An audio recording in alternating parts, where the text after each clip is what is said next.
Previous questions పేపర్‌తో compare చేసి చూస్తే అన్న, ఇప్పుడున్న నోటిఫికేషన్ ఎస్ఐ కానిస్టేబుల్‌ది ఎగ్జామ్ అనేది ఏ విధంగా ఉండే అవకాశం ఉంటుందంటారు అసలు? జనరల్ స్టూడెంట్ టెండెన్సీలో మైండ్ సెట్ ప్రకారము ప్రీవియస్ ఇయర్ పేపర్స్ ఎక్కువ ప్రిపేర్ అవుదాము అని చూస్తారండి. ప్రీవియస్ ఇయర్ పేపర్స్ చూడటము ఖచ్చితంగా మంచిదే. ఎందుకు అంటే ఒకసారి మనం టైం పెట్టుకొని ఆ పేపర్ ప్రాక్టీస్ చేస్తే ఆ ఇయర్లో కట్ ఆఫ్ మార్క్కి ఇప్పుడు మనకు వచ్చిన మార్క్కి కంపేర్ చేసుకొని 2022 పేపర్లో జనరల్ కేటగిరీ కట్ ఆఫ్కి మనకి లేదా ఎవరి కేటగిరీ వారికి కట్ ఆఫ్ మార్కుల కంటే ఎక్కువ వచ్చినాయా తక్కువ వచ్చినాయా, మనం ఇంకా ఎంత పర్సంటేజ్ పెంచుకోవాలి, మన ఎఫర్ట్ని ఏ సబ్జెక్ట్లో పెంచుకోవచ్చు, ఇది తెలుసుకోవటం కోసం మనకి ప్రీవియస్ ఇయర్ క్వశ్చన్ పేపర్స్ బాగా వర్కౌట్ అవుతాయి. కాన్ఫిడెన్స్ వస్తుంది, కాన్ఫిడెన్స్ బాగా బిల్డ్ అవుతుంది దానివల్ల. బట్ కేవలం ప్రీవియస్ ఇయర్ క్వశ్చన్స్ పేపర్ని మాత్రమే ప్రిపేర్ అయితే మాత్రం చాలా ఇబ్బంది పడతాం. ఎందుకంటే క్వశ్చన్ పేపర్ అనేది మారుతూ ఉంటుందండి, అది సహజం. ఇప్పుడు ఇయర్ ఆన్ ఇయర్ మనకి కాంపిటీషన్ పెరుగుతూ ఉంది, స్టూడెంట్ మైండ్ సెట్ పెరుగుతూ ఉంది. సో వాళ్ళ ఐక్యూ లెవెల్స్ కూడా డిఫరెంట్గా ఉంటాయి. ఇప్పుడు నేను ప్రిపేర్ అయినప్పుడు స్టూడెంట్స్ ఐక్యూ లెవెల్, తర్వాత మీరు ప్రిపేర్ అయ్యేటప్పుడు ఐక్యూ లెవెల్, ఇప్పుడు వస్తున్న ప్రెజెంట్ ట్రెండ్ వాళ్ళది కూడా different mind set. Even examination question paper prepare చేసే వాళ్ళ మైండ్ సెట్ కూడా డిఫరెంట్ ఉంటుంది. సో క్వశ్చన్ పేపర్లో స్టాండర్డ్ అనేది పెరగటం అనేది సహజం అండి. మీరు ఎప్పుడైనా గుర్తుపెట్టుకోండి, కాంపిటీషన్ ఎక్కువగా ఉంది అని అనుకున్నప్పుడు ఎలిమినేట్ చేయడానికి ఎగ్జామినర్కి ఉన్న ప్రతి ఒక్క అవకాశాన్ని వాడుకుంటారు. దానిలో డిఫరెంట్ టైప్స్ ఆఫ్ క్వశ్చన్స్ తీసుకొచ్చి స్టూడెంట్ ఎక్స్పెక్ట్ చేయనటువంటి క్వశ్చన్స్ని, అంటే చాలా తక్కువ మంది మాత్రమే ఆ వేలో ఆన్సర్ చేయగలిగేటటువంటి క్వశ్చన్స్ ఏవైతే ఉంటాయో వాటిని ఇంక్లూడ్ చేస్తే కనుక మెజారిటీ ఎలిమినేషన్ అయితే అవుతుంది. ఇది ఓపెన్ ఫ్యాక్ట్. కాబట్టి ఎగ్జామినర్ కొత్త క్వశ్చన్స్ ఇవ్వడానికి ట్రై చేస్తారు. ఇది ప్రూఫ్ కూడా ఉంది మన దగ్గర. గత పరీక్షల్లో చూసినట్లయితే ఇయర్ ఆన్ ఇయర్ వచ్చే నోటిఫికేషన్స్లో క్వశ్చన్స్ డిఫరెంట్గానే ఉంటున్నాయి. మీకు ఎగ్జాంపుల్స్తో సహా చెప్తాను. రీజనింగ్ తీసుకుందాము. ఇంతకుముందు ట్రెడిషనల్ రీజనింగ్ క్వశ్చన్స్ వచ్చాయండి. అవును. బట్ ప్రీవియస్ నోటిఫికేషన్స్లో క్రిటికల్ రీజనింగ్ మీద క్వశ్చన్స్ ఇంపార్టెన్స్ పెరుగుతూ ఉంది. సో డెసిషన్ మేకింగ్ కానివ్వండి, ఇట్లా క్రిటికల్ రీజనింగ్ క్వశ్చన్స్. సో రీజనింగ్లో వచ్చేటటువంటి చేంజ్ అది. నెక్స్ట్ పజిల్స్ మీద ఎక్కువ క్వశ్చన్స్ ఇవ్వటము. సో నంబర్ సిరీస్ ట్రెడిషనల్గా వచ్చే questions, input output, odd men out, directions, blood relations, ఇవన్నీ కామన్గానే వస్తాయి. క్లాక్స్ అండ్ క్యాలెండర్స్, ఇవన్నీ జనరల్గానే ఉంటున్నాయి. బట్ అందరూ ఇది ప్రిపేర్ అవుతున్నప్పుడు క్రిటికల్ రీజనింగ్ మీద 5 క్వశ్చన్లు వేస్తాయి. ఎవరైతే ట్రెడిషనల్ రీజనింగ్ మాత్రమే ప్రిపేర్ అయ్యారో వాళ్ళు 5 క్వశ్చన్లు ఆన్సర్ చేయలేరు. ఎవరైతే అవి చేయగలరో వాళ్ళు ముందుంటారు. అర్థమెటిక్లో కూడా అంతే. లాస్ట్ టైం తెలంగాణలో కండక్ట్ చేసినటువంటి క్వశ్చన్స్లో క్వశ్చన్ పేపర్ మొత్తంలో ఒక 6 or 7 క్వశ్చన్స్ ఉన్నాయండి. అవి ఫ్యాకల్టీ కూడా కొంచెం సేపు ఆలోచించి చేసేటటువంటి క్వశ్చన్స్. అంటే ఈక్వేషన్ వేసుకుంటూ వెళ్తే ఒక పేజ్ మొత్తం పట్టుద్ది, బట్ అది 5 నిమిషాలు 4 నిమిషాలు కనీసం టైం పడుతుంది. అంత కాదు కదా, మనకు టైం ఉంది. తక్కువ టైంలో చేయాలి అని అంటే షార్ట్ కట్ వెతకటానికి ఫ్యాకల్టీకి చాలా టైం పట్టేటటువంటి క్వశ్చన్స్ అవి. అలా ఒక 6 or 7 క్వశ్చన్స్ ఉన్నాయి. జిఎస్ వచ్చేసేటప్పటికి ఇంతకుముందు 1 word క్వశ్చన్స్, స్ట్రైట్ క్వశ్చన్స్ ఉండేవి. లైక్ చైనా కరెన్సీ ఏంటి అంటే ఇంత సింపుల్గా అయితే కాదు, ఎగ్జాంపుల్ అర్థం కావటం. అవును సార్, అవును. Straight questions, single line. But గత నోటిఫికేషన్స్లో వస్తున్నటువంటి క్వశ్చన్స్ని చూస్తే అనలిటికల్లోకి వెళ్తుంది. స్టేట్మెంట్ బేస్డ్ వస్తున్నాయి, మ్యాచింగ్ ఇస్తున్నారు. అంటే క్వశ్చన్లో జతపరచండి అని అంటారు. దేశాలు, రాజధానులు, ఒక 4 దేశాలు ఇస్తారు, 4 రాజధానులు ఇస్తారు. 1 2 3 4 ABCD, 1B 2A, ఇలా మనం మ్యాచ్ చేసే ఆప్షన్స్లో ఉంటాయి. సో ఇక్కడ ఏంటి అని అంటే ఆ 4 తెలిస్తేనే మీకు ఆన్సర్ వస్తుంది. 4లో కనీసం 3 అన్నా తెలియాలి. 4లో 3 తెలిస్తే మిగిలింది మ్యాచ్ అయిపోయి ఆన్సర్ అయిపోతుంది. సో ఇన్ఫర్మేషన్ అనేది మీకు బాగా గుర్తుండాలి. ఇండైరెక్ట్ క్వశ్చన్స్ వస్తున్నాయి. ఎట్లా అంటే కాంగ్రెస్ గవర్నమెంట్ సంబంధించినటువంటి స్కీమ్ కానిది ఏది, కింద 4 ఆప్షన్లు ఇస్తారు.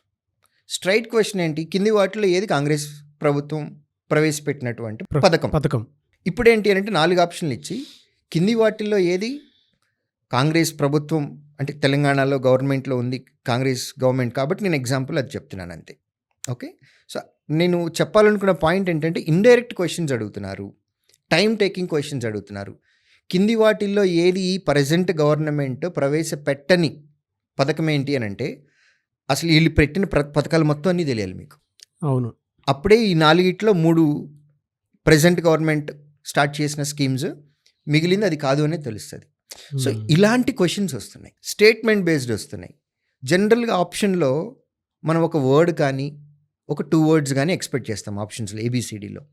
బట్ ఆప్షన్స్లోనే ఒక స్టేట్మెంట్ ఉంటుందండి. సో క్వశ్చన్ చదివి మళ్ళీ ఆప్షన్లో కూడా 4 స్టేట్మెంట్ ఉంటే మనకు చదవటానికి ఎక్కువ టైం పడుతుంది. ఇలాంటి క్వశ్చన్స్ అన్నీ కూడా జిఎస్లో వస్తున్నాయి.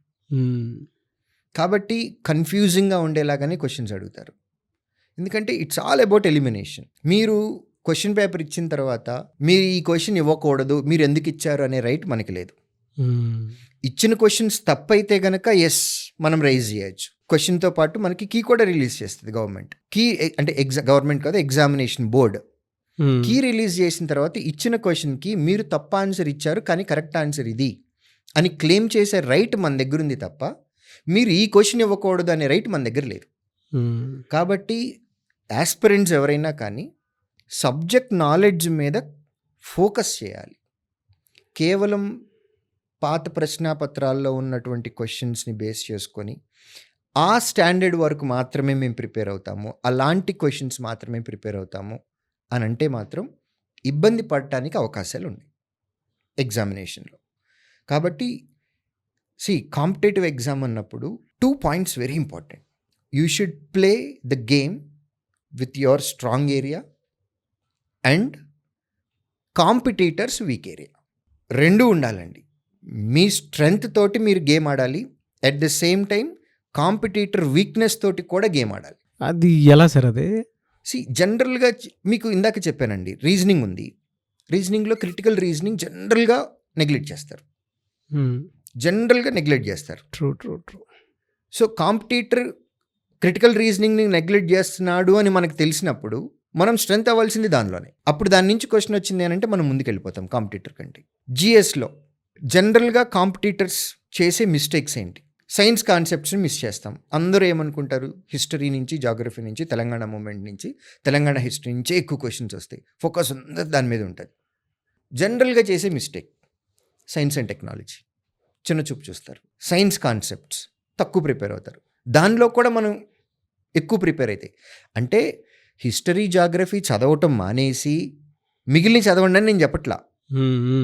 మిగిలిన సబ్జెక్టులు అందరూ కాంపిటీటర్ ఎలా చదువుతున్నాడో మనం కూడా అలానే చదివి, కాంపిటీటర్ ఏ సబ్జెక్ట్నైతే చిన్న చూపు చూస్తున్నారో, లేకపోతే ఏ ఏరియాలో అయితే కాంపిటీటర్కి స్ట్రెంగ్త్ లేదో ఆ పర్టిక్యులర్ ఏరియాని, like critical reasoning and reasoning section, అర్థమెటిక్లో వచ్చేసేటప్పటికి ఏరియాస్ అండ్ వాల్యూమ్స్.